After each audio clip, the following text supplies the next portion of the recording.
Vale, bueno, muchas gracias por la invitación. Sé que es un tema un poco diferente a lo que están acostumbrados a escuchar. He seguido los seminarios y sé que, bueno, posiblemente sea nada relacionado con lo que hacen. Mayoritariamente trabajo con cosas de extragaláctica y un poco de estrellas variables, entonces, pues bueno, voy a tratar de no aburrirlos mucho con esto. Entonces, un poco el contexto, quizás si estuvieron en la magnífica plática que dio Panda la semana pasada, van a escuchar algunas de las cosas que voy a repetir, pero voy a tratar de dar muchos más detalles, ¿no? Porque quiero que al final de esta plática quede bastante claro por qué debe interesarnos este sondeo, ¿no? Y el observatorio. Entonces, un poco el contexto. Quizás ya saben que estamos en la era de ciencia de datos, ¿verdad? Entonces, en este caso, hemos tenido observatorios y misiones que han roto esquemas, generando grandes volúmenes de datos. Pero noten que aquí el salto es una cosa enorme, porque ya estamos hablando de petabytes de datos que se van a generar con el Vera Rubin y en específico con su sondeo al final de los 10 años completos de misión, ¿no? Entonces, estamos hablando de que se necesitan nuevas técnicas para poder analizar toda esta cantidad abrumadora de datos y ya tiene que ser un enfoque un poco más interdisciplinario, ¿no? Entonces, un poco de los aspectos técnicos, para entender antes de hablar del sondeo hay que hablar un poco del observatorio.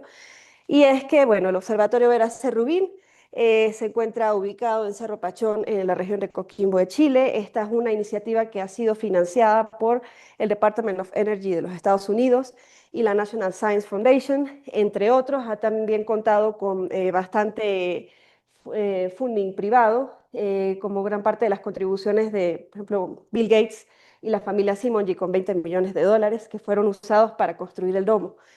Notemos que esto está en una región bastante privilegiada, cerca de este observatorio. Podemos observar, en esta foto no, pero en otras sí, el telescopio de observación SOAR. Aquí pueden ver justamente el telescopio de observación SOAR.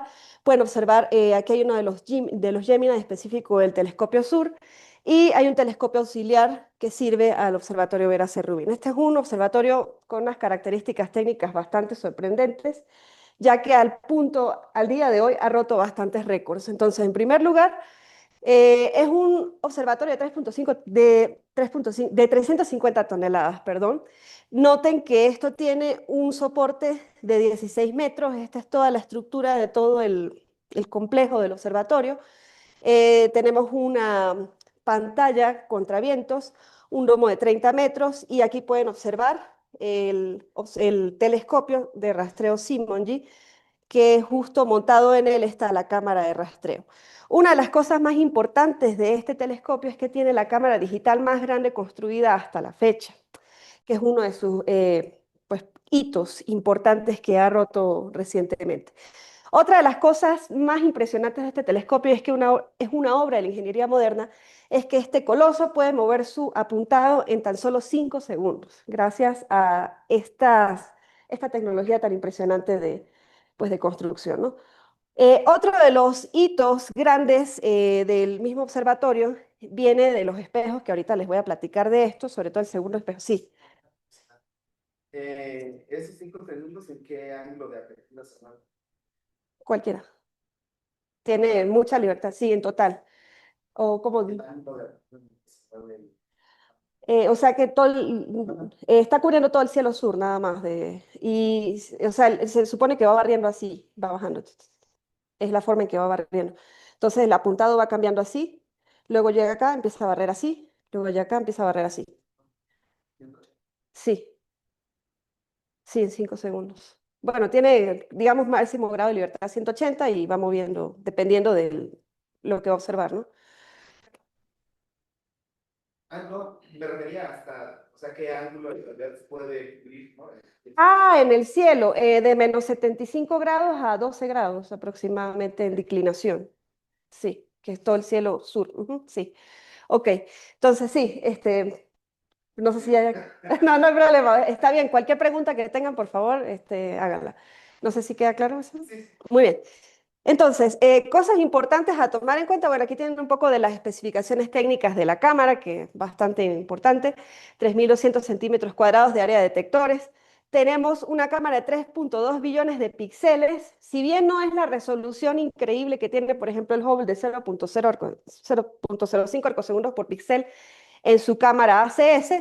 Es una resolución bastante buena de 0,2 arcosegundos por píxel, ya que hay que tomar en cuenta que el fuerte de este telescopio no es en sí esta parte, sino es la profundidad a la que va a llegar por la configuración de lentes que vamos a ver en un momento, de espejos, perdón. El tiempo de lectura es de 2 segundos y aquí tenemos una pequeña animación del mecanismo de cambio de filtros que es bastante eficiente, bastante rápido. Estamos hablando de 6 filtros que se están cambiando cada 3 noches, ya que cada 3 noches se está mapeando todo el cielo del hemisferio sur. Las bandas son muy parecidas a las de Sloan, son UGRI y Z. Y vamos a tener un sistema de campo bastante amplio con una cobertura entre 0,3 a una micra. Estamos hablando aquí del cercano ultravioleta hasta el cercano infrarrojo, ¿no? Bastante cobertura. Y una de las cosas más importantes a destacar es que tiene un campo de visión de 3,5 grados. O sea, imagínense la monstruosidad de esto, ¿no? Ok. Entonces, aquí viene lo que les hablaba de los espejos. Bueno, este es realmente el fuerte y por qué el Vera Rubin es tan diferente a otros telescopios. Bueno, noten acá, está un esquema que ejemplifica muy bien cómo es el recorrido de la luz. Entonces, viene la luz, incide en el espejo primario, luego al secundario, llega al terciario y finalmente a la cámara.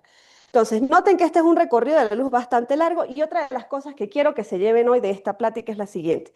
Noten que el espejo primario y terciario son un espejo monolítico, no son dos espejos, son un espejo de doble superficie y esta es una de las grandes novedades que tiene este telescopio. ¿Por qué? Porque si bien hay otros telescopios que tienen espejos primarios de 8,4 metros, como por ejemplo los Gemini, este es un telescopio que con esta configuración puede observar la Luna 7 veces solo a lo largo.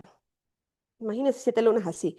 Mientras que, por ejemplo, con el Gemini solo podemos observar un pedacito de la Luna. Entonces, aquí la diferencia es justamente esta configuración que fue diseñada por allá en los años 90. Y bueno, ha sido un largo recorrido desde que se tuvo este primer diseño en una servilleta, que es una historia bastante interesante, se las recomiendo que la busquen, hasta hacerlo realidad hace pues, relativo poco tiempo, ¿no? Este es el espejo monolítico del que les estaba hablando, y bueno, aquí pueden ver una pequeña animación de el domo con el telescopio y la cámara que está montada allí, ¿no? Otro de los hitos importantes que ha roto este observatorio y el telescopio es que tiene el espejo secundario convexo más grande fabricado a la fecha. Entonces tenemos dos hitos importantes, cámara más grande, espejo secundario más grande, ¿no? Y bueno, hay unos videos bastante interesantes que me hubiera encantado mostrarles, pero se me van 5 minutos fácil ahí, pues quiero darles una visión muy general. Y hay un video, un timelapse bastante interesante donde se muestra el pulido y después el aluminizado de la superficie del espejo M1 M3, ¿no? Que es el primario terciario. Bueno, un poco acá lo que les decía. Noten, este es el campo de visión de Rubin. Noten que aquí la luna está 7 veces, mientras que si nosotros observamos con un telescopio, con un espejo primario también de 8 metros aproximados, este sería el campo de visión que tendríamos, 0,2 grados con contra los 3,5 grados que tiene el Rubin, ¿no? Y todo esto por esta configuración óptica que tenemos, ¿no? Entonces, tenemos un campo de visión bastante amplio que permite estudios de los que les voy a hablar en unos momentos, materia oscura, energía oscura y un montón de cosas de time domain, ¿no? Entonces, un poco más del contexto. Bueno, aquí estamos más o menos ahora. Noten, aquí tenemos varios telescopios. Tenemos a Hubble, tenemos el James Webb, Euclid y el Vera Rubin. Noten la diferencia en los espejos primarios. Y bueno, un poco para que vean más o menos dónde estamos, ¿no? Claro, esto dentro de unos años va a quedar muy por detrás de otros telescopios que ya se están planificando que tienen hasta 30 metros de espejo primario, pero pues la verdad es que la óptica de Rubin es única. Ahora sí, ya les hablé un poco del observatorio. Nótese, no soy óptico, entonces cualquier detalle por allí, pues está la persona que le pueden preguntar, que es uno de mis colaboradores, el doctor Arriaga, que sí sabe mucho de esta parte de óptica. Yo les di un panorama general. ¿Por qué? Porque quería hablarles ya del sondeo. Entonces, cuando estén buscando las siglas del SST, puede ser que de repente encuentren Large Synoptic Survey Telescope, que era como se llamaba antes del 2019, y en el 2019 pasó a llamarse Legacy Survey of Space and Time. Entonces, noten que la diferencia es que antes las siglas se referían al telescopio y ahora se refieren al sondeo resultante, ¿no? Entonces, importante tener esto en cuenta, ¿no? También Recordar que se habla del Vera Rubin Observatory, entonces podemos referir a Rubin, podemos referir al Vera C. Rubin Observatory, pero nunca utilizar BRO, BRO, jamás. Y es lo que nos dicen justamente que no hagan pues de las abreviaciones, ¿no? Un poco de los números duros de las cosas que se esperan. El tamaño de datos generados por noche de 20 terabytes de datos, o sea, incluyendo pues, todo, imágenes, alertas, demás. Vamos a estar hablando de que al final del sondeo esto se va a repartir en 11 data releases. Como les decía, el sondeo va a tener una duración de 10 años. El tamaño final de la base de datos ya de datos procesados va a ser de 15 petabytes, ya que esto no incluye los datos medios ni los data previews, sino solamente ya los datos finales con los catálogos finales, ¿no? Que van a ser entregados cada año. Luego estamos hablando de que los datos se están procesando con latencias de 60 segundos y más o menos esto es lo que nosotros esperamos en el último data release. Son 20 billones de galaxias, 17 billones de estrellas resueltas, 6 millones de órbitas de cuerpos en el sistema solar y número promedio de alertas por noche de 10 millones. Acá quiero hacer una acotación bastante importante y es que una de las joyas de la corona del Vera Rubin Observatory y del telescopio y de todo el sondeo en general son las alertas. Y las alertas no son más que mensajes que se emiten o digamos sí, son como mensajes que se van emitiendo de objetos que están por un umbral por encima de 5 sigma.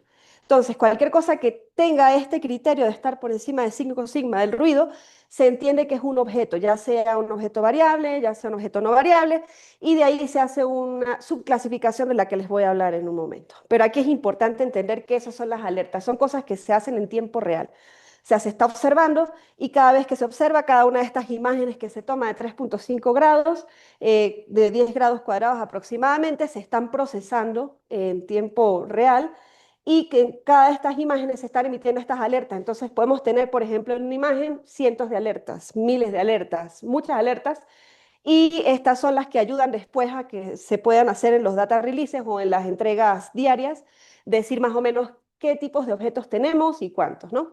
Entonces, no sé si va quedando claro. ¿Todo bien? Ok. Muy bien. Entonces, les hablaba de las alertas. Entonces, aquí importante entender que estas son notificaciones de cambios que están ocurriendo así, y esto se detecta a partir del Difference Image Analysis, que lo que se está haciendo es que se resta un modelo con la imagen observada, y dependiendo de lo que se está obteniendo, entonces hay una clasificación temprana que va a ser AGN, estrellas variables, algunos tipos de transitorios, entre otras clasificaciones. Luego, además de estas alertas que se emiten, pues son las primeras cosas que se emiten, y vale acotar que esto va a estar público desde el día 1 hasta el final del sondeo. Hay otra cosa que ya no está pública, que son los catálogos que son emitidos cada 24 horas, y estos catálogos son finalmente compilados y tratados para terminar siendo parte de los data releases anuales. Y va a haber un montón de imágenes crudas y procesadas cada 80 horas que se van a estar almacenando y se van a estar tratando para dar lugar a los data releases. Entonces, bueno, aquí les hablaba, esto es un tsunami de datos, son 10 millones de alertas por noche, o sea, imagínense procesar esto cada noche. Bueno, entonces, una de las cosas que también habló Panda y estuvo excelente su plática es que hay que entender que una de las formas de tratar las alertas es a través de grupos de personas que son bastante robustos, bastante grandes, que no solamente hay astrónomos, sino hay ingenieros, científicos de datos, matemáticos, de todo. Entonces, estos grupos de personas se llaman brokers, y los brokers son los intermediarios entre los datos y los usuarios. Entonces, los brokers son estas agrupaciones que están distribuidas alrededor del mundo. Entonces, está LERCE, que está en Chile, Antares, Ampel, Fink, Lazair, Babamul y Pit Google Broker, que son estos brokers que tienen un montón de infraestructura y ellos ya llevan un tiempo trabajando con alertas, ya que previamente estuvieron trabajando con datos del Swikit Transit Facility. Entonces, mucha de la ciencia que ellos están haciendo es a partir de estas alertas detectar si el objeto tiene variabilidad y si tiene variabilidad, decir de qué tipo. Y después, dependiendo del tipo de broker, por ejemplo, Alerce, que está bastante especializado en algunos transitorios y estrellas variables periódicas, utiliza curvas de luz para determinar a partir de las curvas de luz clasificaciones bastante específicas. Por ejemplo, Alerce con el Difference Image Analysis podría decirnos que se trata de una variable periódica. Entonces, nosotros vamos a los datos de Difference Image Analysis, Podemos esperar un tiempo, construimos la curva de luz, hacemos un periodograma, encontramos el periodo y vemos que se trata, por ejemplo, de una RR Lira, ¿no? Con los datos públicos. Entonces, importante, si ustedes no tienen acceso a los datos, pero aún así les gustaría trabajar con esto, pueden trabajar con las alertas, ya que las alertas van a estar disponibles desde el día 1 y van a tener mucha información importante para construir seguimiento. Sí, claro. Imagino que un problema que tiene aquí es también distribuir los OpenID en tiempo real, cosa, porque es una cosa ese que detectamos, pero decir con precisión que es el mismo objeto que observamos hace 6 noches, no es trivial, ¿vale? Sí, nada trivial y de hecho los brokers están trabajando en esto porque sobre todo la gente de Google ha estado desarrollando muchos algoritmos de cross-matching. Entonces, no todos los brokers tienen el mismo esquema, pero por ejemplo Google y Fink tienen un esquema de estar haciendo cross-matching de cada una de las alertas que encuentran con bases de datos como Simba, de Gaia y todas las bases de datos disponibles. Entonces, una de las cosas más interesantes es que dependiendo del broker va a estar buscando objetos específicos. Por ejemplo, si estás trabajando con Antares, Antares está muy interesado en supernovas. Entonces van a hacer cross-matching buscando supernovas, pero también puede ser que se encuentren otro objeto que le pongan misceláneo, que para el ERC sea una variable. Entonces, además de la información que va a haber del Difference Image Analysis, que va a tener magnitudes y errores, y el día juliano, también va a haber información disponible de si hay alguna coincidencia con algún catálogo conocido. Entonces, la primera alerta, digamos, es más rápida de solamente entregar magnitudes, pero alertas un poco más, digamos, sofisticadas ya entregan información sobre el cross-matching. Entonces sí va a haber información de si este objeto fue detectado en otro lugar. Esa es una excelente pregunta. Y igual si tienen, les da curiosidad ver más o menos cómo funcionan estas alertas, pueden ir hay una página que se llama CTF Explorer, que es de Fink, y allí ustedes pueden empezar a jugar, por ejemplo, buscar supernovas. Entonces, buscan una supernova, le dan clic supernova, la primera que les salga, y ahí les va a dar un ejemplo de cómo salen estas alertas. Entonces van a tener, pueden construir curvas de luz con solo difference image análisis de un rango de tiempo, y les va a decir en qué bases de datos ha encontrado ese objeto. Entonces, es muy útil tener este seguimiento de si el objeto ya ha sido observado previamente y con un error, ¿no? De que digamos, con una tolerancia de ciertos segundos, ¿no? No sé si eso, Sí, sí. nos enseñaste entonces cómo se movían los filtros, pero lo que quería saber es que va a tomar una posición del cielo y va a hacer ahora sus procesos filtros directamente antes de moverse o va a hacer una vista de observación.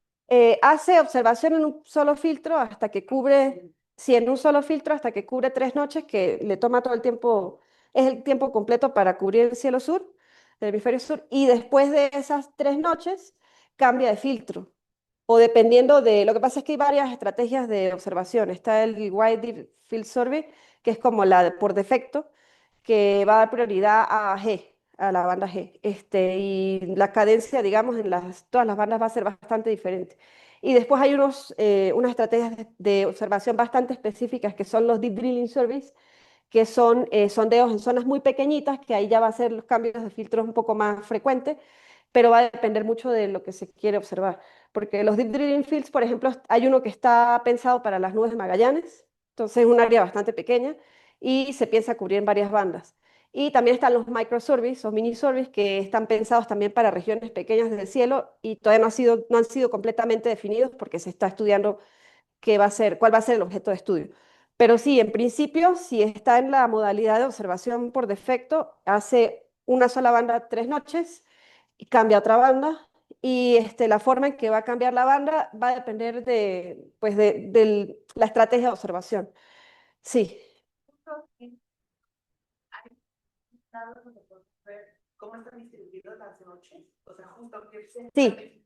Sí, hay una simulación que se llama OPSIM, que tiene toda la simulación de las noches hasta con condiciones climáticas del sondeo en 10 años. Entonces ahí se puede consultar más o menos tal día qué banda va a estar observando, incluso la posición de la luna. Sí, los 10 años. Sí, ya van como por la versión 2 punto no sé cuánto, han estado haciéndole, refinándolo y refinándolo. Entonces sí, es bastante interesante porque uno puede consultar tal noche, entonces hasta le dice la posición de la luna, como para saber más o menos qué, y las posibles condiciones climáticas, condiciones de zinc, todo. Sí, está bien detallado, la verdad. ¿Alguien más tiene preguntas? ¿Por acá todo bien? Ok, sigan preguntando, que me encanta que pregunten, así que bueno, muy bien. Entonces, acá un poco del ecosistema general, una cosa que quiero que aclarar es que a diferencia de otros telescopios, Rubin, digamos, su modo general de observación o por defecto es un telescopio de sondeo, o sea, va a estar cubriendo pues todo el hemisferio sur cada 3 noches. Entonces, sin buscar específicamente un objeto, ¿no? Sino todo lo que aparezca allí. Entonces, ese es el esquema de un telescopio de sondeo en general. Entonces, estos datos son después procesados por los brokers, que ya les hablé un poco de ellos, que son estos, y después estos brokers son los que hacen disponibles los datos para los usuarios, ¿no? Como nosotros, como usuarios finales, ¿no? Y además ellos también alimentan otros brokers que se llaman downstream brokers, que son brokers que ya no hacen análisis en tiempo real, sino que ya hacen un análisis un poco más específico. Por ejemplo, Point of Interest es un broker dedicado a estrellas variables. Bueno, como se habrán dado cuenta, yo hablo mucho de estrellas variables porque es una de las cosas que más trabajo. Entonces, este broker lo que hace es que toma, por ejemplo, datos de Antares o de Ampel y procesa las curvas de luz que construye a partir del Difference Image Analysis y se dedica a hacer un montón de algoritmos de Machine Learning de clasificación de curvas de luz de estrellas variables, ¿no? Y bueno, finalmente ustedes pueden acceder ya a los datos y otra de las cosas es que hay otro esquema muy interesante, es que hay un programa de Targets of Opportunity y es que en muchos telescopios, incluyendo James Webb, hay tiempo dedicado solo para Rubin. Y es que una vez que se emite una alerta, por ejemplo, de una contraparte observacional de una onda gravitacional, entonces esa alerta va a uno de los telescopios de seguimiento, entonces hacen la observación para tratar de detectar esa contraparte observacional, ¿no? Entonces es digamos, un esquema bastante robusto para no perdernos nada. Ok, entonces, y finalmente, pues bueno, uno, ya que se hace seguimiento y todo esto, estamos acá los usuarios. Que otra cosa, para que no se me desanimen, si bien los datos del data release uno no van a estar directamente disponibles, o sea, apenas se publique, se va a esperar un periodo de embargo más o menos de 2, 3 años y después de esos 2, 3 años ya va a ser completamente público cada uno de los data release y pueden hacer pues toda la ciencia que gusten con esos datos, ¿no? Entonces acá un poco del esquema que les hablaba. Nosotros vamos a tener datos en crudo, que sí va a estar disponible, mucho de esto no, pero esto sí, que es lo que viene del Difference Image Analysis, que son esta información de estas alertas, de estos 10 millones de alertas. Esto va a estar disponible solamente para los miembros de la colaboración. Si ustedes están relacionados con alguna persona que esté en Chile o en Estados Unidos, son muy afortunados por su política de cielos abiertos, pues pueden acceder a los datos. Pero si no lo están, pues no todo está perdido, ya que pueden acceder a través de la colaboración LSCTMX, que bueno, digamos, hay un proceso, pero no imposible, ¿no? Y la verdad es que se esperan datos muy buenos. Tan solo, no sé si vieron las imágenes de primera luz en junio de este año, es una cosa increíble, ¿no? Y bueno, esto es más o menos las cosas que estamos esperando. 15 petabytes de datos, ¿no? O sea, es una cosa impresionante. Bueno, aquí una de las imágenes que se vio de primera luz, esto es del cúmulo de Virgo, hermosa. Un poco más de la imagen ya con menos zoom, poco más de zoom, a objetos específicos, algunas galaxias espirales, algunas galaxias elípticas. Y ahora sí, ya que les hablé del sondeo y les hablé del observatorio, no sé cuánto tiempo tengo.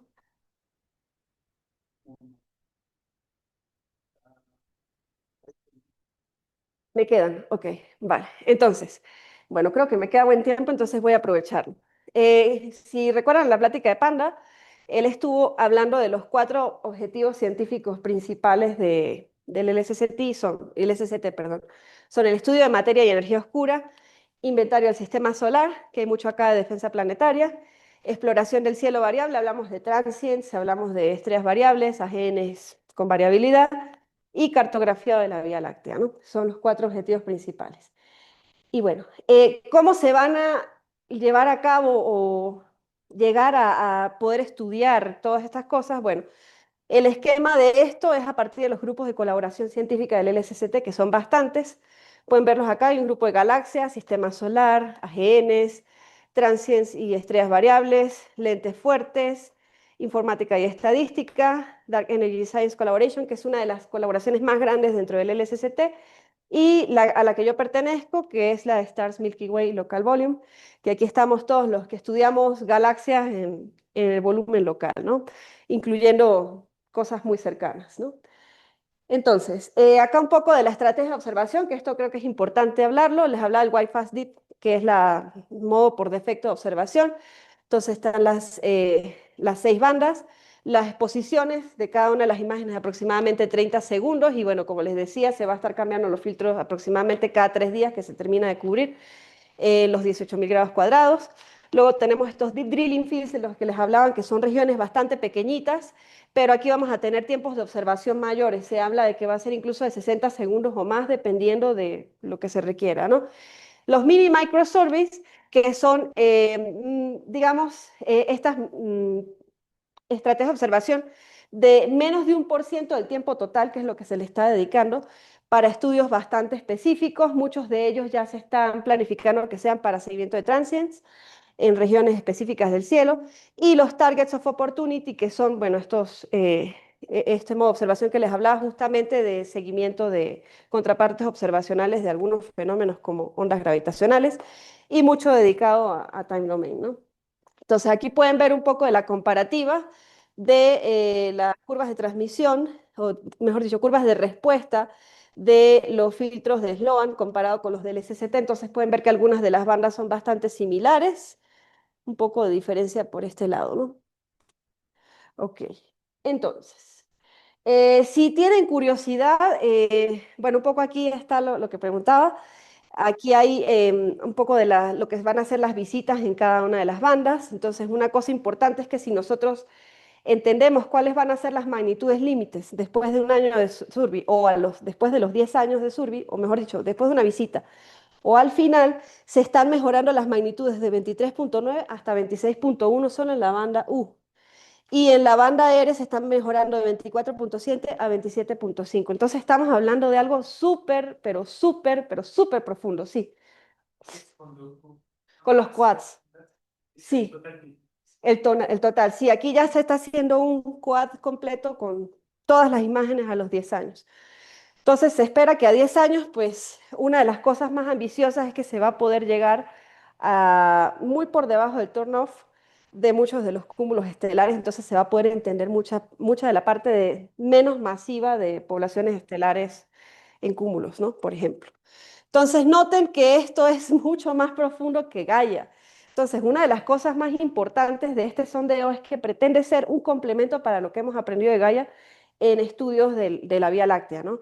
Entonces, va a haber movimientos propios y quizás en las regiones donde Gaia tiene cobertura, pues obviamente los movimientos propios de Gaia son mejores, pero vamos a tener movimientos propios donde Gaia no tiene, entonces van a ser un complemento para lo que hemos aprendido de Gaia, ¿no?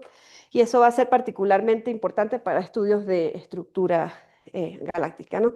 Entonces aquí tienen un poco el resumen de lo que ya les había hablado y esas magnitudes, ¿no?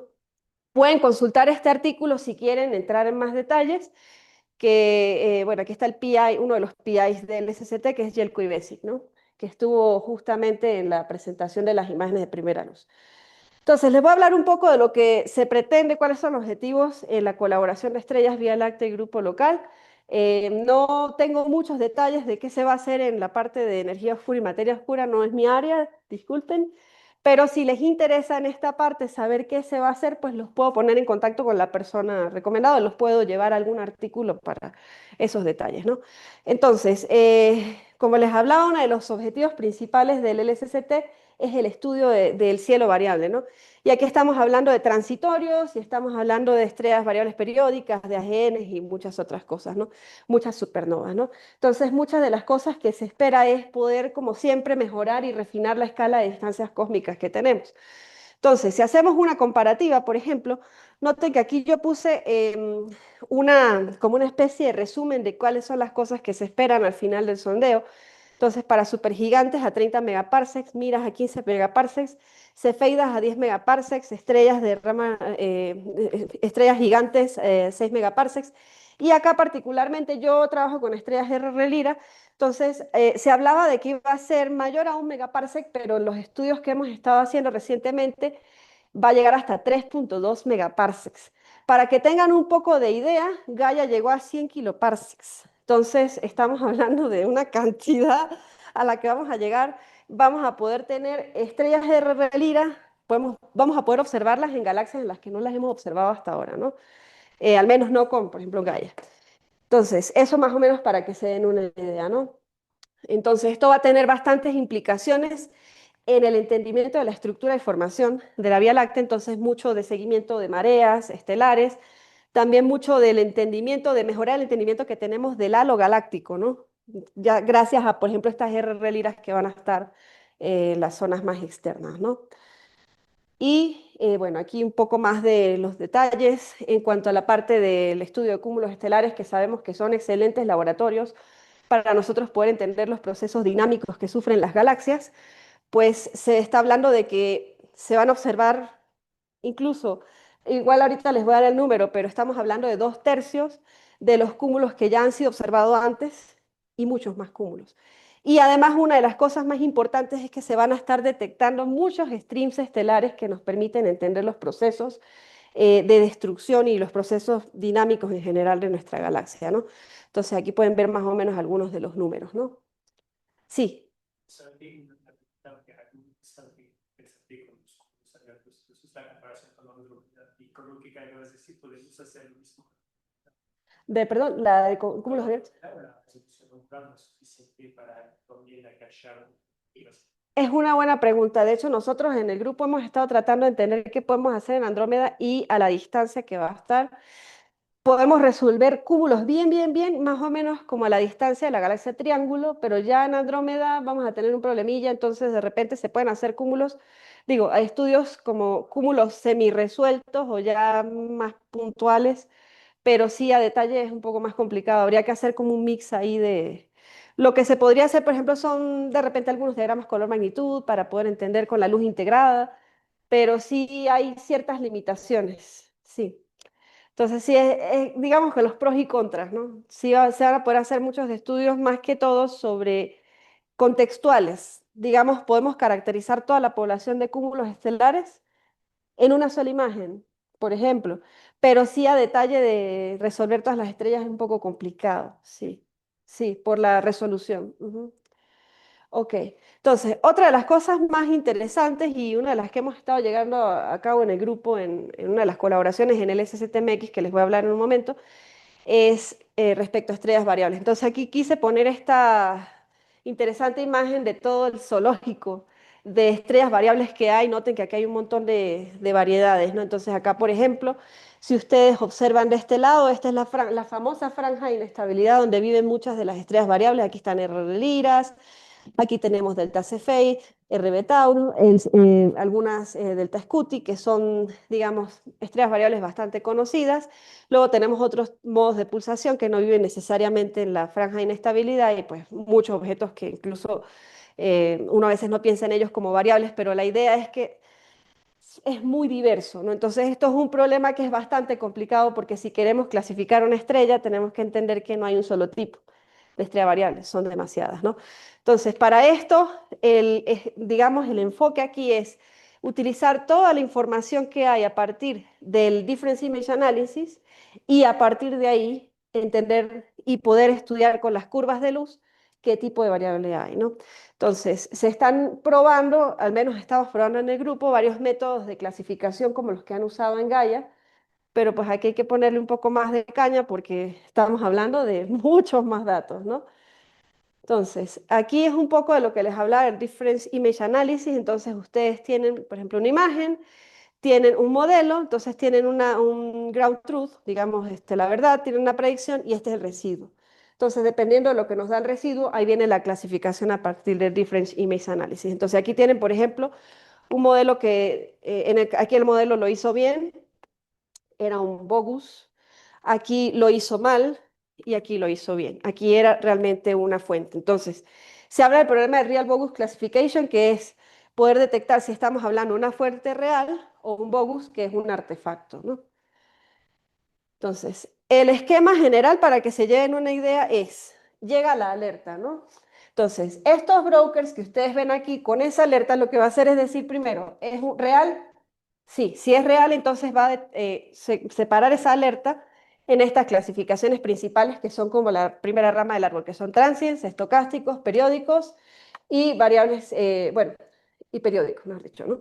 Entonces, ya que tenemos esta primera parte, que son transients, estocásticos y periódicos, ya ahí viene una segunda clasificación, generalmente basada en curvas de luz. Entonces, si es transient, aquí está muy simplificado, pero cada una de estas ramas tiene como, no sé, 20 subramas. Entonces, tienen distintos tipos de supernovas, o si es estocástico, puede ser una nova, un blazar, un quasar, bueno, depende.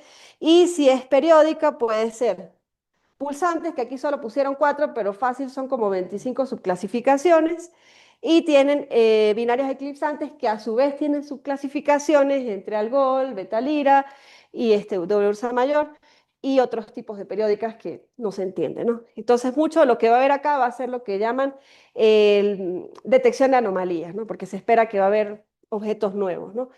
Entonces, más o menos para que vean el esquema. Y bueno, aquí un poco para que se den idea de lo complicado que está esto, si nosotros tomamos unas poquitas clases y hacemos, esto lo hizo Sánchez Sáez, es uno de los de Alerce, y él hizo un algoritmo de clasificación a partir de curvas de luz, y lo que hizo fue ver con esta matriz de confusión cómo estaba el desempeño de clasificación.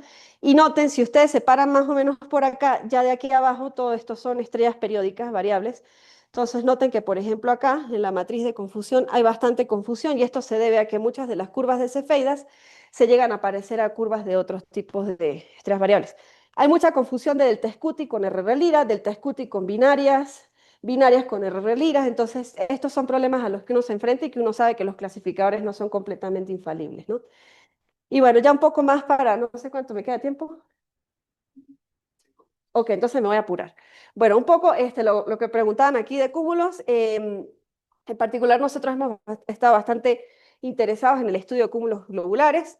Entonces, en el footprint de LSCT, 2/3 de los cúmulos globulares que han sido detectados en la Vía Láctea van a estar allí, y 1/3 de los cúmulos abiertos también. Entonces, una de las cosas importantes es que gracias a este gigante campo de visión que se va a tener, uno puede hacer caracterizaciones de poblaciones de cúmulos estelares, sobre todo de galaxias un poquito más lejanas, sin tener que estar haciendo mosaicos, y eso, la verdad, ayuda mucho a tener un mejor contexto, ¿no? Entonces, acá les hablaba, esto también va a tener bastantes repercusiones en tratar de entender cuál fue la distribución de los cúmulos cuando se formaron, es decir, la función inicial de masa de cúmulos, ya que, bueno, aquí en este interesante trabajo, un colaborador de Luis Lomelí Núñez, se vio precisamente esto, ¿no? Que si nosotros queremos estudiar bien este tipo de funciones, las imágenes que tomemos deben cubrir una buena parte de la galaxia, porque si no nos estamos perdiendo mucha información, ¿no? Y bueno, no creo que me dé tiempo de pasar por esto, pero voy a hablarles rápidamente del capítulo mexicano de LSCT, que me parece bastante interesante de tratarlo, y es que nuestra colaboración en México en el LSCT es a través de contribuciones en especie o contribuciones in kind, y es que nosotros pues pagamos con trabajo, ¿no? Entonces, nuestras contribuciones in kind están distribuidas, recuerdan que las colaboraciones científicas eran como 10. Bueno, aquí en México están distribuidas en estas 6 colaboraciones. Entonces está Strong Lensing, de Desk. Desk es grande mundialmente y también en México es bastante grande, tiene mucha presencia. Este modesto grupo que somos Estrellas, Vía Láctea y Grupo Local, Volumen Local, perdón, y Galaxias. Entonces aquí pueden ver algunos de los nombres que ya muchos de ustedes conocen, que están aquí en el instituto. Y bueno, en el IDAC, que este es uno de los grupos más importantes, ya que el IDAC es uno de los centros independientes de análisis de datos, que por una parte va a almacenar y por otra parte va a procesar los datos. Entonces va a haber un IDAC aquí en la UNAM, ¿no? Eso es importante entender. Noten, aquí están hasta ahora los institutos y universidades que están participando en el SCTMX, y un poco ya del proyecto que estamos haciendo en SMWLB, porque es muy largo estar diciendo Estrellas, Vía Láctea y Volumen Local. Es pues para que vean que esto es muy interdisciplinario. Tenemos acá la colaboración de gente de Desk México, que está Juan Carlos Cuevas, Luis, que quizás lo conocen, Luis León, que está aquí en el IA, René Parlange, que está en San Luis Potosí, Carlos Q. Tenemos dos colaboradores de Pit Google Broker que han sido muy útiles y nos han enseñado mucho sobre las alertas, Octavio del IDAC, y bueno, este es nuestro pequeño grupo de SMWLB, aquí están casi todos del instituto, bueno, yo recientemente. Y bueno, pues es un poco de lo que estamos haciendo y lo que planificamos hacer durante todos estos años, que no sea posible, es identificar y clasificar estrellas variables. La mayoría de nosotros tienen mucho interés en variables periódicas, ya que muchos del grupo hacen estudios de estructura galáctica, otros estudiamos muchos cúmulos estelares y también entender mucho, mejorar las calibraciones que son tan útiles de las estrellas variables que sabemos que nos permiten tener relaciones de periodos, luminosidad, metalicidad, periodo de luminosidad, que son súper importantes para, primero, establecer distancias y también nos permiten entender cómo están las distribuciones de metalicidad en ciertas poblaciones, ¿no? Y también caracterizar muestras de cúmulos estelares en la Vía Láctea y volumen local. Muchos del grupo han estado estudiando cúmulos globulares en la Vía Láctea. Yo he estado trabajando en cúmulos masivos jóvenes que no son ni abiertos ni globulares, sino que están ahí como en la mitad y son jovencitos. Bueno, jovencitos relativos, 500 millones de años. Que siempre cuando digo esto, los de evolución estelar me miran así como jovencito. Bueno, y mejorar un poco el entendimiento de la función inicial de masa y sobre todo aprovechar la experticia de algunos expertos que tenemos en el grupo, como Luis Martínez Medina e incluso Ángeles en dinámica, para estudiar procesos como segregación de masa en cúmulos estelares, ya que es un proceso que es bastante interesante de entender por qué estas estrellas más masivas se van hacia el centro y las menos masivas pues, van hacia las periferias. Y finalmente, pues aprovechar la experticia de, por ejemplo, AIDA en modelos de evolución estelar, ¿no? Y bueno, creo que ya terminé. Ajá. Una última cosa antes de que me vaya, es que ahorita en diciembre va a estar la reunión del SCT Latam. Si bien no pueden ahorita, o sea, ya cerró el registro para participación en línea, digo presencial, creo que todavía está abierto el registro en línea, entonces es algo que vale bastante la pena, ya que va a haber muchos talleres y muchas pláticas de expertos. Y va a venir gente del SCT de toda Latinoamérica, ¿no? Y pues bueno, creo que ya. Gracias.